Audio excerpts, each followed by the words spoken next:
him. Yes, sir, he ride trucks, floss big like ooh-wee. Guns whisper to their friends like ooh-hee.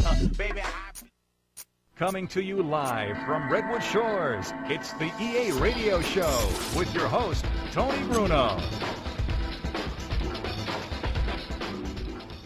Hey, I'm Tony Bruno. All right, everyone, I know you're as excited as I am about the upcoming plate of games for week number 1. We're going to have a boatload of information for you. Don't you even think about moving from the spot you're in right now, because we have news and fun coming up. Stay tuned.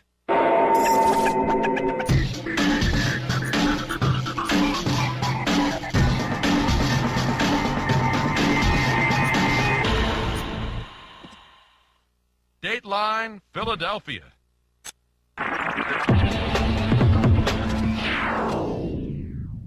Michael Vick has won the starting quarterback job. It was a fierce competition, both players showing signs they could lead this team to victory. But in the end, one proved a little more worthy than the other.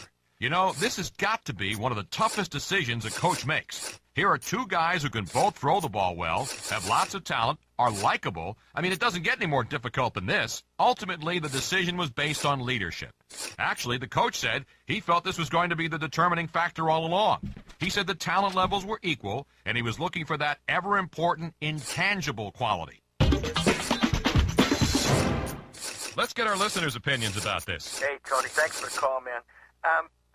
You know, it might have been a tough decision for the coach, but I think it was a win-win. I don't think he could have picked a bad quarterback here. They're both very good players. They're both very smart players. Talent-wise, I think it was a real close race, but I think you got to go with the experience and you got to go with the leadership. I mean, and that's going to win every time. I think you got a great year from this guy. You got a good possibility of the guy next year. This move, I'm excited about seeing the team. I think we got the playoffs in our future. And, you know, Tony, maybe you should start fitting those tickets. I think we're ready to go. Okay, nice job. Hey, I appreciate the call.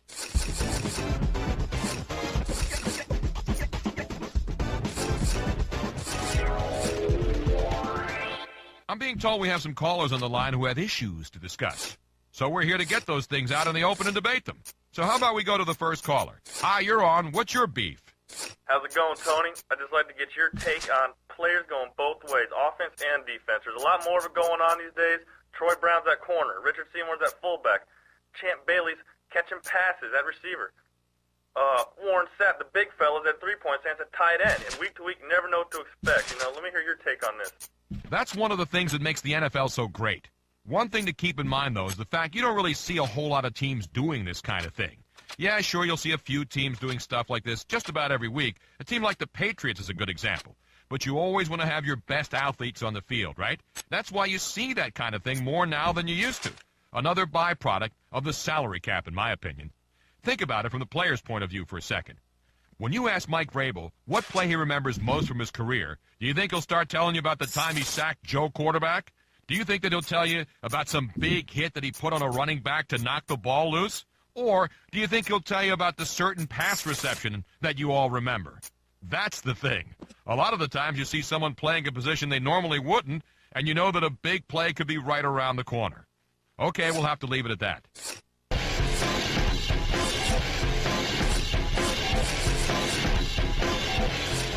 Now on the phone, we have head coach Bill Cowher. Let's jump right into the questions. First of all, I want to thank you again for calling in, Coach. The season's finally here now, and based on what you learned in camp and the preseason, how do you like your chances, and how important is it to get off to that fast start? Well, it's very important. It sets the tone. It doesn't necessarily mean that's where you're going to finish, but certainly it can, give you a little bit of flexibility during the course of a season. But getting off to a quick start is important for the psyche of your team, so it's very important. All right, then, how many wins is it going to take to get into the playoffs? Probably, with 10 wins, you have a chance.